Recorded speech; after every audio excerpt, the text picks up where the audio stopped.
अंत समय आया तो कह गए अब हम मरते हैं, खुश रहना देश के प्यारों, अब हम तो सफर तय करते हैं। कवि प्रदीप द्वारा कही गई अमृत पंक्तियां एक ऐसे वीर योद्धा की पंक्ति, एक ऐसे वीर योद्धा की जीवनी पर खरी उतरती है जिसने मात्र 24 वर्ष की आयु में अपने प्राणों को इस देश पर न्यौछावर कर दिया। आज हम बात करेंगे एक ऐसे सच्चे वीर योद्धा के बारे में जिसकी कहानी के जानकारी कुछ लोगों के पास संभव है, परंतु उस वीर योद्धा का नाम सभी ने सुना होगा, अपितु याद अवश्य किया होगा अपनी पढ़ाई के दौरान। एक ऐसा वीर योद्धा उस समय जिसका बायां हाथ टूटा हुआ था, जिस पर प्लास्टर चढ़ा हुआ था, वह वीर योद्धा दुश्मन को 1 इंच जमीन देना तक नहीं चाहता था। और उम्मीद करूंगा कि जैसे कि आपने मेजर शैतान सिंह की कहानी को बहुत सराहा, बहुत प्यार किया, आप इस कहानी को भी जनमानस तक पहुंचाने में हमारा सहयोग करेंगे। तो मैं प्रतीक चतुर्वेदी आप सभी का स्वागत करता हूं मिस्टर टॉक पर।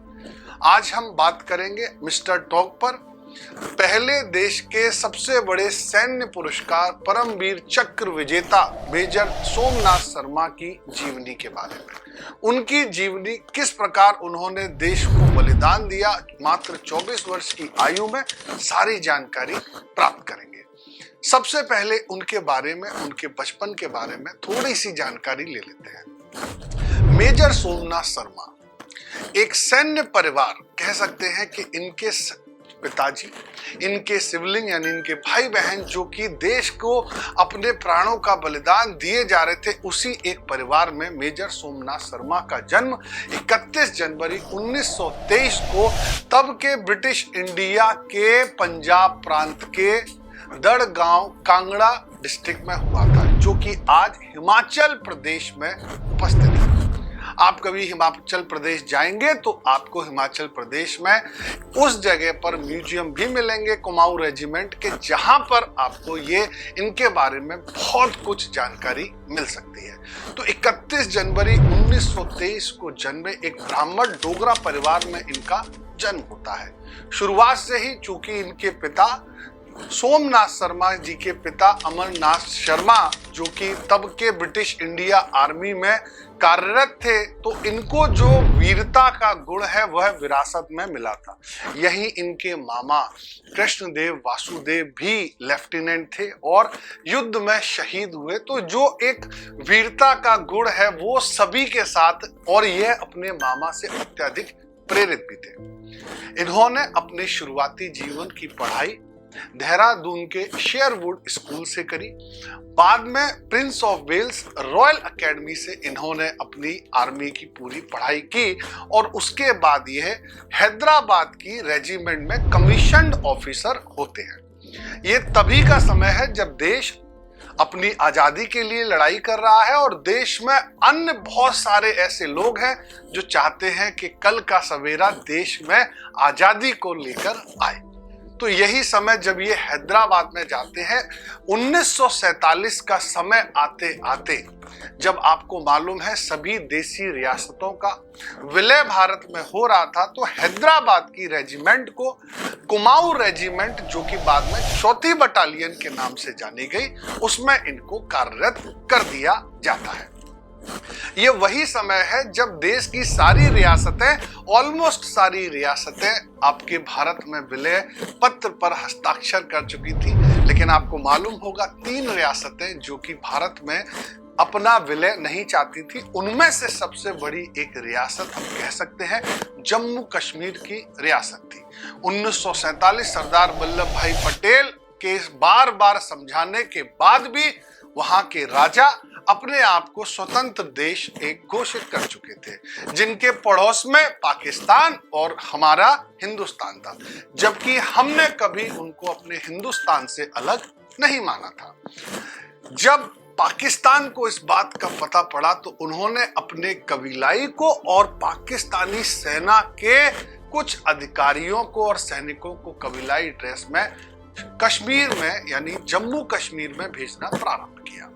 जब राजा हरि सिंह को पता पड़ा कि स्थिति बहुत विषम हो चुकी है तो उन्होंने भारत सरकार, जवाहरलाल नेहरू, सरदार पटेल से आग्रह किया कि हमारी मदद करें, क्योंकि यहाँ पर खून की होली खेली जा रही है, बर्बरता से लोगों के साथ दुर्व्यवहार किया जा रहा है और हम अपनी प्रजा को बचाने में सक्षम नहीं है। तो तभी विलय पत्र पर हस्ताक्षर करते हैं राजा हरि सिंह और तब के तत्कालीन गृह मंत्री, हम कह सकते हैं हमारे देश के एक ऐसे महान वीर जिनकी वजह से आज हमारा देश एकाकीकरण के नाम पर जाना जाता है। सरदार वल्लभ भाई पटेल लौह पुरुष ने अपने भारत की आर्मी को डिप्लॉय किया कश्मीर में, जम्मू एंड कश्मीर में। उसी जम्मू एंड कश्मीर में एक रेजिमेंट जाती है, कुमाऊं रेजिमेंट की 4th बटालियन, जिसका नेतृत्व कोई और नहीं, जिसका बायां हाथ टूटा हुआ है, वह मेजर और कोई नहीं, सोमनाथ शर्मा कर रहे थे। युद्ध से ये समय तब का है जब अक्टूबर का महीना था। अक्टूबर के महीने में जैसे ही हम लोगों को पता पड़ता है कि श्रीनगर तक कबीलाई आ सकते हैं तो इनकी पोस्टिंग वहां पर उस आर्मी के साथ होती है। चूंकि इनका हाथ टूटा हुआ था, फिर भी इनके विशेष आग्रह पर और इनके पुराने रिकॉर्ड्स को देखते हुए इन्हें उस कॉन्वेंट में साथ में भेजा जाता है। ये वही समय आ चुका था जब हमारी आर्मी को मालूम पड़ चुका था कि हमारे सैनिकों की संख्या बहुत कम है। अपितु मेजर सोमनाथ शर्मा का एक ही कथन अपने हेडक्वार्टर में गया कि हम बहुत ही भारी गोलाबारी के बीच फंसे हुए हैं, दुश्मन की गोलियां लगातार हम पर बमबारी हो रही है, लेकिन मैं आपको यकीन दिला देता हूं कि हम एक भी इंच पीछे नहीं हटेंगे और दुश्मन का लास्ट जवान, लास्ट गोली तक मुकाबला करेंगे। तो जैसे ही हमारी सेना डिप्लॉय होती है, चूंकि इनके हाथ में चोट लगी हुई थी, तो ये युद्ध पर जब पहुंचे तो इन्होंने सबसे पहले जो बंदूकें थी हमारे उस समय की, चूंकि पुरानी थी और पाकिस्तान के पास थोड़े से क्या थे, फंडिंग की वजह से आधुनिक हथियार थे, तो इन्होंने वहां पर बंदूकों में गोली भर भर के अपने सैनिकों को देना प्रारंभ किया।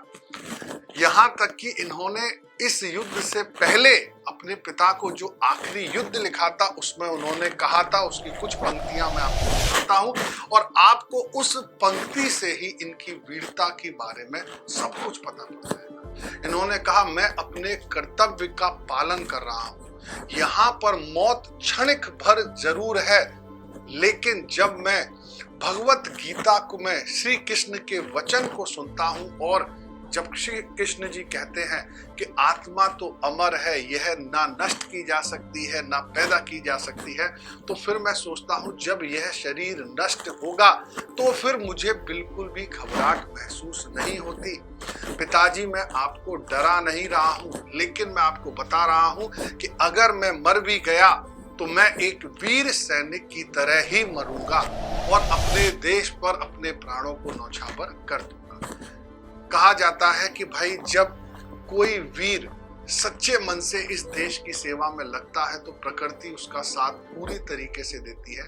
और यह युद्ध में, जब युद्ध स्तर बड़े स्तर पर चल रहा था और कबीलाइयों को जिस जगह ये डिप्लॉय थे, बड़गांव, तो वहां पर अगर वो कबीलाई कब्जा कर लेते तो उनके पूरे स्तर तक श्रीनगर का दायरा पहुंच जाता। तो इनको यह इस जानकारी से ये अवगत थे और उन्होंने अपनी 1 इंच जमीन भी ना देने का फैसला किया और अंत समय तक यह लड़ते रहे। चूंकि इनके मामा से ये बहुत ज्यादा प्रेरित थे, मामा की बहादुरी के किस्से इन्होंने बचपन से सुने थे, तो इन्होंने आज ये ठान लिया था कि आज तो मामा की बात को सत्य करने का समय आ चुका है। और फिर इन्होंने अंतिम समय तक अपनी वहीं पर कार्रवाई को सुचारू रूप से चालू रखा। तभी दुश्मन का एक मोर्टार जो कि इनके ऊपर गिरता है और इनका वहां पर शरीर जो है छिन्न भिन्न हो जाता है। ये आपको जानकर हैरानी होगी, इनके शरीर की जानकारी इनके पास, चूंकि ये कृष्ण भगवान भगवत गीता के बहुत बड़े उपासक थे और इन्होंने बहुत सारी दीक्षा और शिक्षा भगवत गीता से प्राप्त की थी, अपने पास हमेशा एक पॉकेट में भगवत गीता रखते थे।